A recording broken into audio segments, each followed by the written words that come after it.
Mercredi 27 mai 2020, Madame, Monsieur, bonjour. Le Cameroun tel qu'il va en cette mi-journée sur la CRTV. Bienvenue aux 12h. Emmanuela, bonjour. Good afternoon, Nicole Doudou. D'abord les titres de cette édition.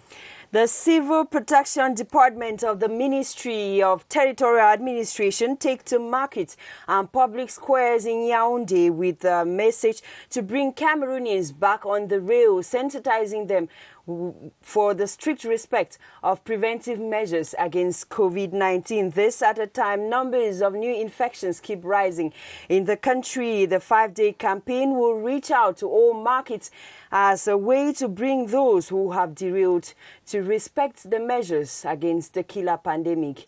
Meet Maria Tuyap, Director of Civil Administration in the Ministry of Territorial Administration, as guest in this edition of the Midday News. And on our feature page, we play a little further on the celebrations to mark 28th May in Cameroon. We visit the Amadou Ahidjo Square as well as the Reunification Boulevard in Douala Littoral Region. Dixon Ashu takes us through the symbolic sites which today represents more of Cameroon's history than just reunification.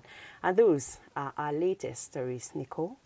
Bienvenue aux 12h sur la CRTV, Madame, Monsieur. L'actualité nous conduit au ministère de l'Administration territoriale où la direction de la protection civile mène depuis ce matin une campagne de sensibilisation de masse contre la propagation du coronavirus. L'accent est mis sur l'appel des populations au respect des mesures barrières. L'opération conduite par le directeur de la protection civile, Yap Marietou, se déroule dans les espaces marchands de la ville de Yaoundé. Nos reporters sont à la suite de l'équipe de campagne de sensibilisation anti-Covid du MINAT. Bonjour Étienne Pascal Azégué, donnez-nous les dernières informations sur cette actualité. Bonjour Nicole, bonjour Emmanuela. Nous sommes exactement au marché de Madagascar, c'est dans l'arrondissement de Yaoundé 2. C'est le site choisi pour le kick-off de la campagne de sensibilisation de masse initiée depuis les premières heures de ce mercredi par la direction de la protection civile du ministère de l'administration territoriale. Il faut noter que cette campagne de sensibilisation est axée sur les mesures barrières initiées il y a plusieurs mois par le gouvernement. La campagne de sensibilisation est donc à son premier jour. Il faut dire qu'elle va s'étendre sur 5 jours et qu'il n'y a pas que les espaces marchands qui sont arrêtés pour cette campagne de sensibilisation. La direction de la protection civile rassure qu'elle va se rendre également dans les agences de voyage, notamment celle de Tongolo et celle de Mvan. Il faut également noter que dans le cadre de la reprise des cours fixée pour le 1er juin prochain, la direction de la protection civile entend également se rendre auprès de quelques établissements scolaires pour mener cette campagne de sensibilisation. Et notons enfin pour sortir Nicole que cette campagne est menée sur le terrain par Madame le directeur de la protection civile Mariatou Yap. Elle est donc assistée par certains responsables de la Croix-Rouge qui est le partenaire de cette campagne de sensibilisation. Étienne Pascal Azégué en direct du marché de Madagascar. À vous le studio. Thank you very much, Etienne Pascal Azégué. And we stay there in the Madagascar market where the Department of Civil Protection at the Ministry of Territorial Administration has launched a vast sensitization campaign in markets in Yaoundé to inform city dwellers on the need to respect preventive measures against the killer pandemic COVID-19. The campaign, which took off this morning at the Madagascar market, will spread to other markets in Yaoundé as well as travel agencies. Joyce Tata now joins us live with the updates. Hello studio, we are at the Madagascar market in Yaoundé, one of the areas targeted in the nation's capital to kickstart the 5-day sensitization campaign launched by the Department of Civil Protection under the Ministry of Territorial Administration. Medics have revealed that the rise in the number of COVID cases in Cameroon is due to the poor respect of barrier measures by many. Therefore, this team is bringing a message in its simplest form to Yaoundé city dwellers on the importance of observing sanitary rules in order to curb the spread of the coronavirus pandemic. They are using stickers like what I have in my hand and t-shirts too to better spread this message and to ease understanding by the population. Day one counts sensitization in the Madagascar and Melen market. The campaign will continue in bus stations like that of Tongolo and Van to be extended also to other regions of the country in partnership with the Cameroon Red Cross. At the Madagascar market in Yaoundé, I am Joyce Tata. And we should be joining you subsequently in this newscast, Joyce, with our guest on this edition of the Midday News. She is the Mariatou Yap, the Director of Civil Protection in the Ministry of Territorial Administration. And to other news now, officials of the Yaoundé Central Prison in Kondengui have been equipped with anti-COVID-19 kits as a way to help curb the spread of the disease in the incarceration facility. The gesture is from the United Nations Development Programme, the Cameroon Youth Council and the National Commission for Human Rights and Freedoms. Details with Romeo Nkini. A consignment of sanitary kits comprised of cartons of soap, buckets, thermoflashes, hydroalcoholic solutions plus detergents donated to prison superintendents of the Yaoundé Central Prison.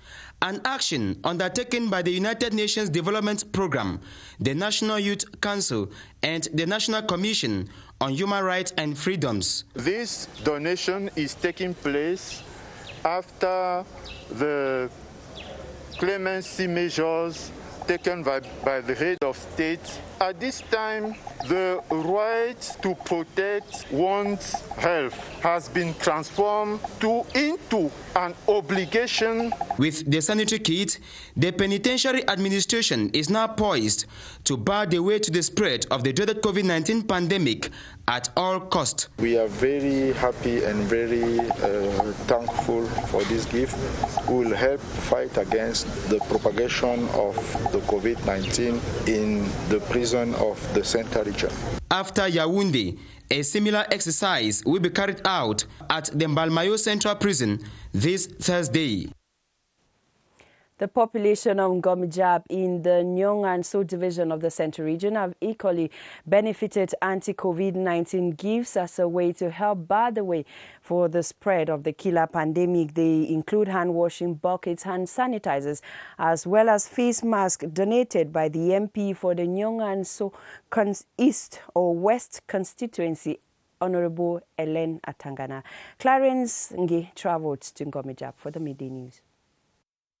The inhabitants of Ngomijab in the Nyong and So division have once again felt the warmth of one of theirs. They have received anti-COVID-19 kits which comprise of hand-washing buckets, cartons of soap, hand sanitizers, face masks, among others. Handing over the gifts, Honorable Ellen Atangana, MP for Nyong and So West constituency through the Wondo language, urged the population to stick to government's barrier measures in order to contain the spread of the coronavirus pandemic.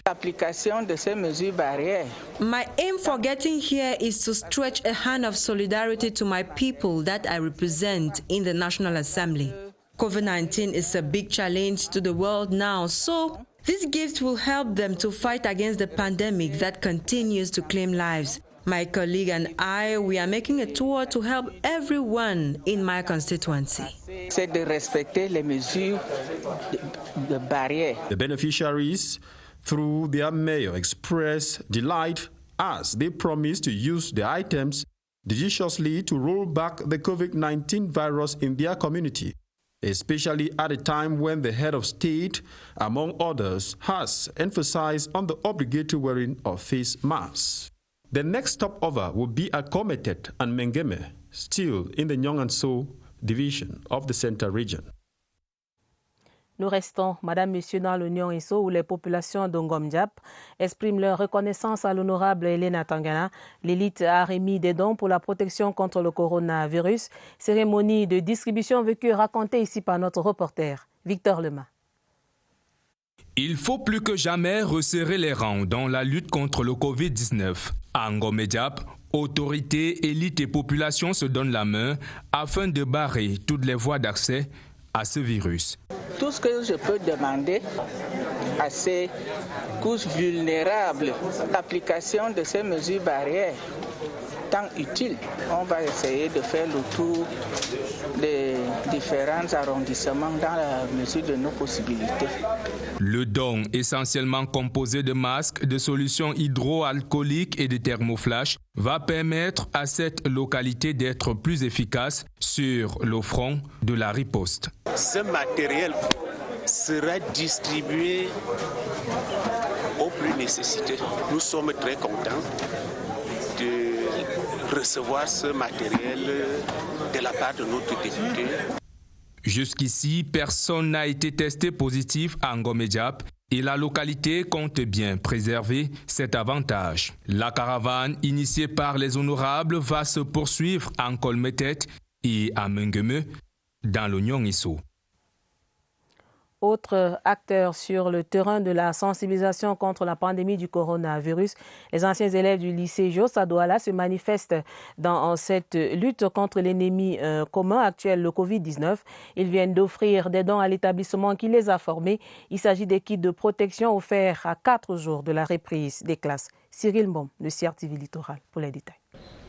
Le don de l'association des anciens élèves du lycée Jos de Douala intervient à quelques jours de la rentrée des classes. Pour les membres de ce groupe, la sécurité sanitaire des 250 apprenants attendus au lycée le 1er juin prochain est une priorité. Pour protéger ces jeunes, l'association dénommée JG80 a offert 20 seaux à robinet, 10 cartons de savon, 4 cartons de gel hydroalcoolique et 2 points de lavage des mains. Un élan de cœur dont la valeur est estimée à environ 1 500 000 francs CFA.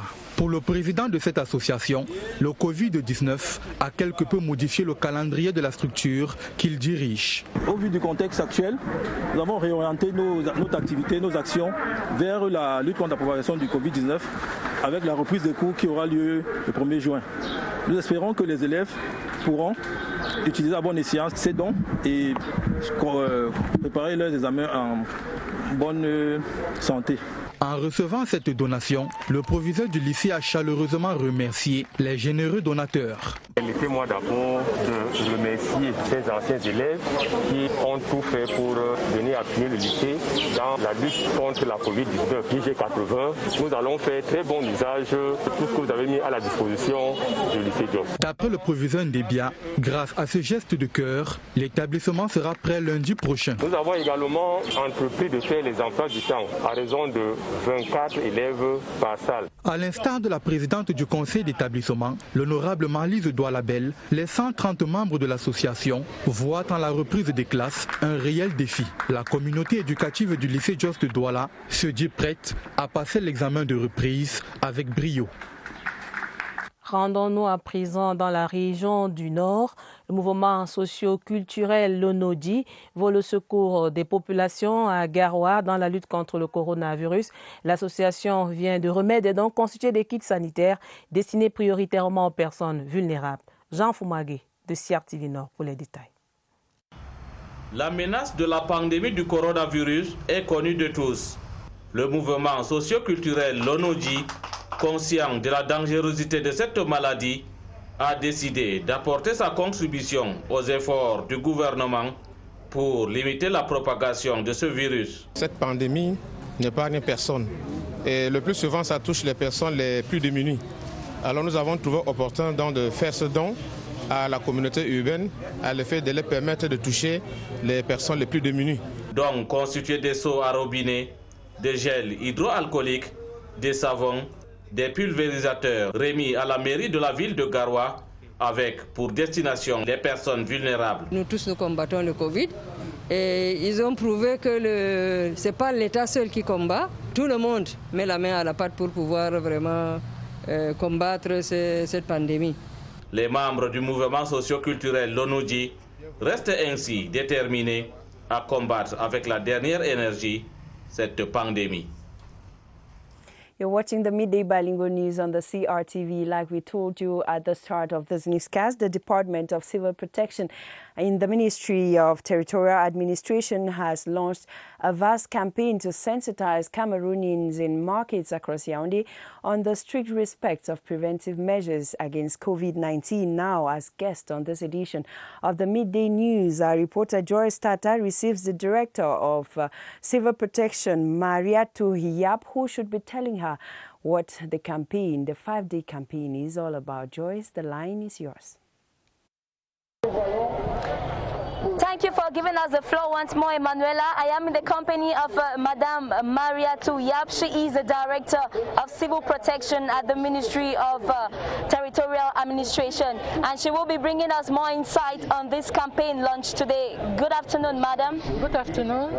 We wish to know concretely. We wish to have an explanation of this 5-day campaign launched in Yaoundé. Can you tell us more about it? Thank you.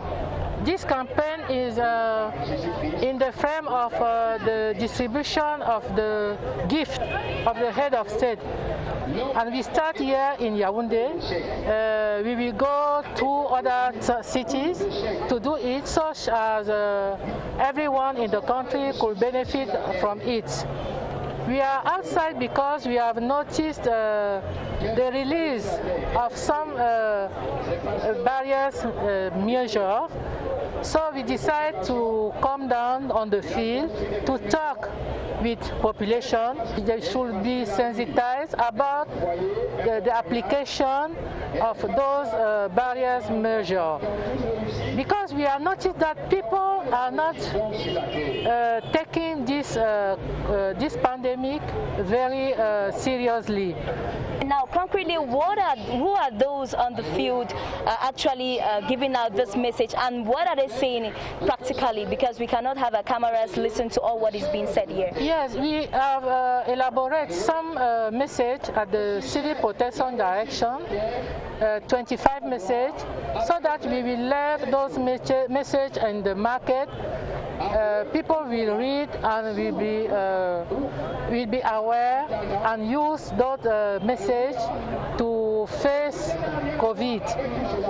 The main message that we are going to give to people in market is that after handling money, they should take care to clean their hands, because money is a main way to spread COVID.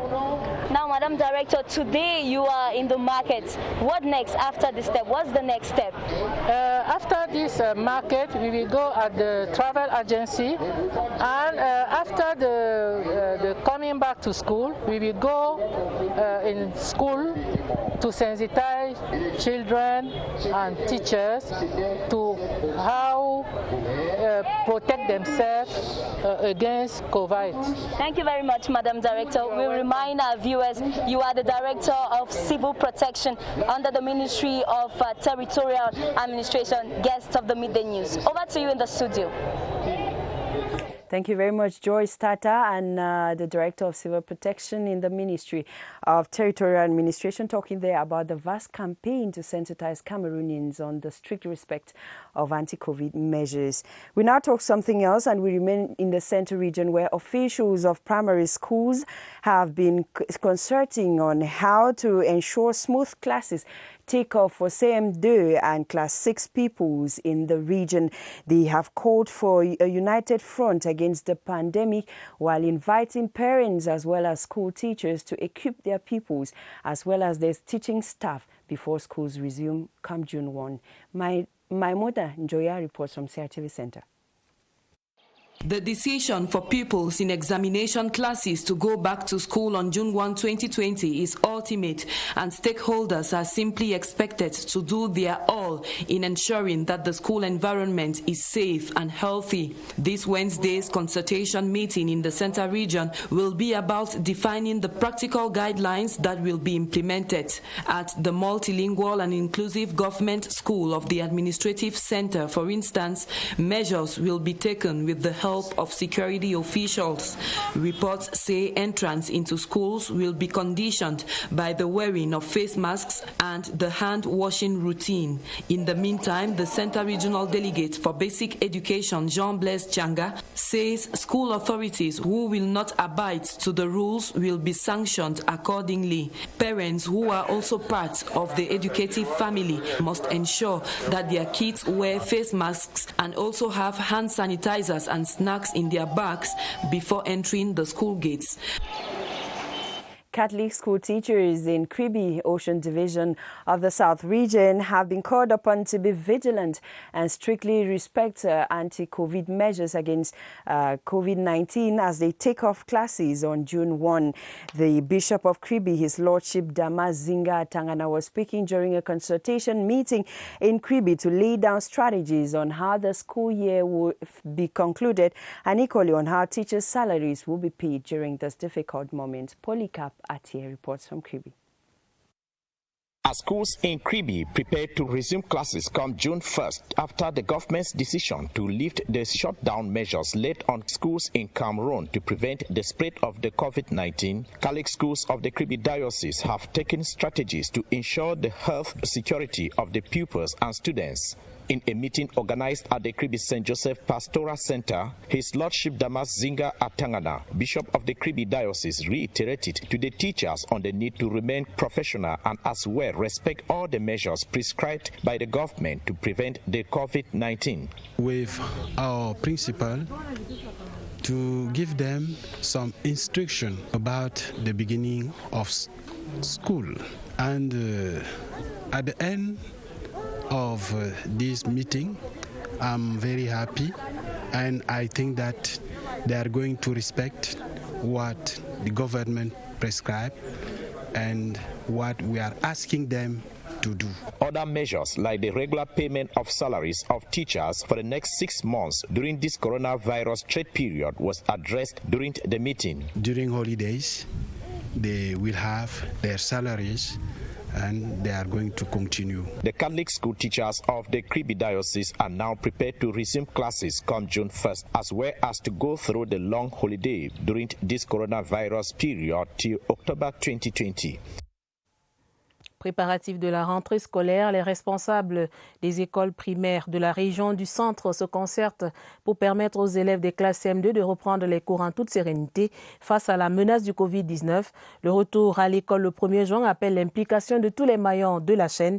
La couverture des programmes et les stratégies de riposte contre le Covid-19 étaient au cœur des échanges. On fait le point avec Joséphine Eneke de CRTV Centre. Dans la plupart des établissements relevant de l'éducation de base, la reprise des cours se prépare à travers des concertations qui mettent en avant la couverture optimale des enseignements inscrits au programme. Les écoles ont commencé à se préparer pour cela parce qu'il fallait parer les classes d'examen. Donc ils ont commencé à parer certaines 2 classes, d'autres 3 classes selon l'effectif des élèves de cours moyen 2. Un accent est aussi mis sur la stratégie de riposte contre le Covid-19 dans ces écoles. On recommande aux écoles, aux fondateurs et fondatrices de se préparer et pour d'abord intégrer les mesures gouvernementales et les appliquer. Non seulement ces fondateurs et fondatrices, mais il y a aussi les responsables d'établissement même sur le terrain. Et même tous ceux qui sont autour, à savoir toute la communauté éducative, les parents à la maison, les parents qui doivent d'être prêts. La contribution des parents dans cette mouvance n'est pas en reste. Ils doivent s'assurer que leur progéniture dispose du nécessaire de protection. Une synergie d'action qui concourt non seulement à sauver l'année scolaire, mais aussi et surtout à préserver des vies. Dans la même veine, au sein des établissements scolaires à Garoua, dans la région du Nord, des dispositions spéciales sont prises pour assurer la sécurité sanitaire des élèves dès le 1er jour de la reprise des cours, afin de les prémunir contre le coronavirus. Même précaution dans les agences de voyage. Les constats de notre reporter Jean Foumangué. Dans les établissements scolaires secondaires de la ville de Garoua, les dispositions sont prises pour une reprise des classes sans crainte face à la menace du coronavirus. Nous avons essayé de reconfigurer les classes. Chaque élève sera assis seul sur son table-banc pour essayer de respecter la distanciation requise. Même engouement à l'école Premier International Complexe où les responsables de l'établissement peaufinent les préparatifs. On a pris quelques dispositions. Les seaux, le savon, les désinfectants pour le lavage des mains est déjà prévu. Du côté des agences de voyage, l'accent est mis sur les règles d'hygiène afin de permettre aux élèves voyageurs d'être à l'abri du Covid-19. Actuellement, il n'y a pas d'embouteillage, mais la rentrée c'est pour dans bientôt. On va prendre toutes les précautions pour éviter le virus de corona. C'est donc clair, tout est fin prêt à Garoua et l'on n'attend que le jour J pour une reprise effective des classes. Parlons politique dans le 12h. 30 ans pour le Social Democratic Front, le SDF né en 1990 au cœur des années dites de braise au Cameroun avec l'avènement de la démocratie et le multipartisme. C'est un parti de l'opposition au Cameroun dont la vie est remarquable dans le littoral. 30 ans du SDF, les temps forts avec Léon Bertrand, Tanefo de CRTV Littoral. 30 ans de bataille politique et 30 ans de présence continue à Douala. Depuis sa création en 1990, au lendemain du retour au multipartisme, le SDF a directement manifesté un intérêt particulier pour la ville de Douala. Choix de cœur et de raison au vu des enjeux géopolitiques et stratégiques de la capitale économique. Douala reste un bastion pour le SDF. Douala est une ville cosmopolite et le SDF est fortement implanté à Douala. Le pouvoir d'un parti politique, c'est d'avoir les militants de base et le SDF reste un parti des militants de base. Voilà une position stratégique, c'est un laboratoire bien indiqué où on peut mesurer la capacité d'intégrer et de faire prospérer une idéologie, une vision politique. Seulement 30 ans après, la belle capitale économique est loin d'être totalement conquise en dépit de la convoitise du parti de la balance. 2 députés sur 9 et aucune mairie sur les 6 que compte la métropole économique au terme des dernières élections législatives et municipales. On ne mesure pas la force d'un parti politique par rapport au nombre de députés, par rapport au nombre, n'est-ce pas, des élus, mais c'est par rapport à l'idéologie du parti. C'est ce qu'il faut retenir. Le SDF reste une force. C'est une analyse de qualité, ce n'est pas de quantité. Une présence continue que le SDF entend consolider sur le terrain politique pour continuer son combat pour les libertés et la justice sur l'ensemble du territoire national. The SDF, one of the main political parties in Cameroon, is 30 years old. The party prides itself as one that brought democracy and civil liberty to the country since its creation in 1990. The town of Bamenda has been the stronghold of the SDF, which till date has not been largely conquered, as you tell us, Eric Lamiaufo. In Bamenda, some people see the SDF as the only political party to have openly challenged the ruling CPDM. That was the first party, at least, to stand against the ruling party. He has done his part. Certain things are good now. Others are of the opinion that the party has greatly contributed to government's crackdown on corruption. You see that the cash minister now unlocked it because of investment. At first it was not the same like that. There are yet others who think the party's Article 8.2 has caused more harm than good. Sometimes some of the militants, they don't feel happy when they use it because this article was used on Professor Hasongani Kabangwara edit. When they use like that, you will see that those other strong members of the party, they also had a following within the party. The socio-political crisis in the 2 English-speaking regions of Cameroon is said to have crippled the SDF. The SDF did not actually have a way forward to actually address the crisis. And the stance of the population seems to have been different and that of the SDF seems to have been different. And that's why I think has brought this catastrophic fall on the SDF. But the regional chair of the SDF for the Northwest, Honorable John Evaristus, is upbeat that the party can still stand the test of time. I don't believe that somebody will claim that the SDF is dead for whatever reason, except the person does not understand what the SDF stands for. It stands for development, for democracy, and it stands for justice. For the first time since the creation of the party on May 26, 1990, the SDF can only boast of 2 parliamentarians and 1 council in the Northwest region. On our feature page in this edition of the Midday News, we continue to celebrate sites and symbols of national unity in Cameroon.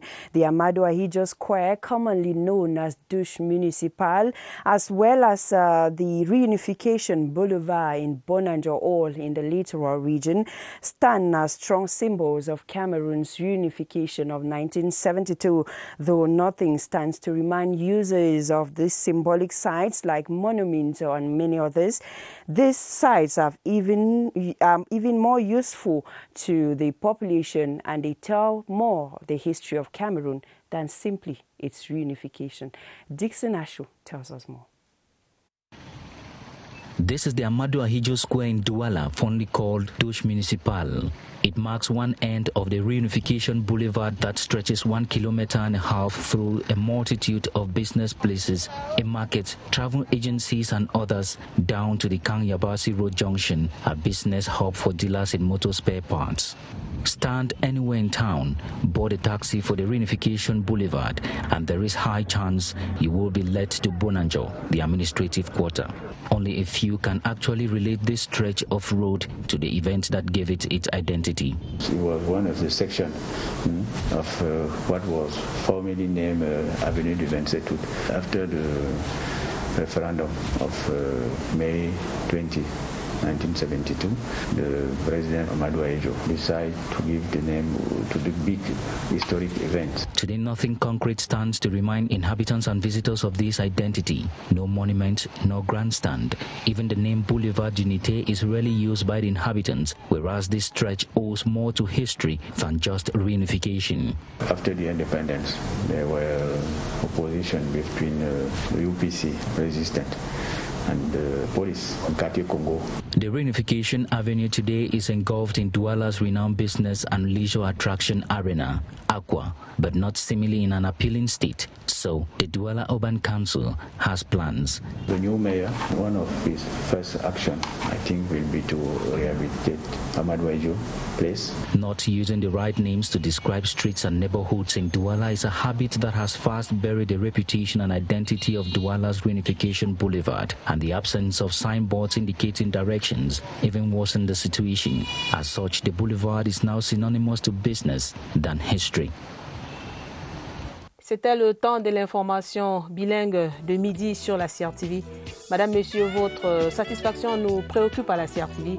Merci d'avoir regardé. Retrouvons-nous demain quand il sera midi sur la CRTV. Excellente journée, Emmanuela. Have a nice day, Nicole. Thanks for watching. The same rendezvous comes up tomorrow.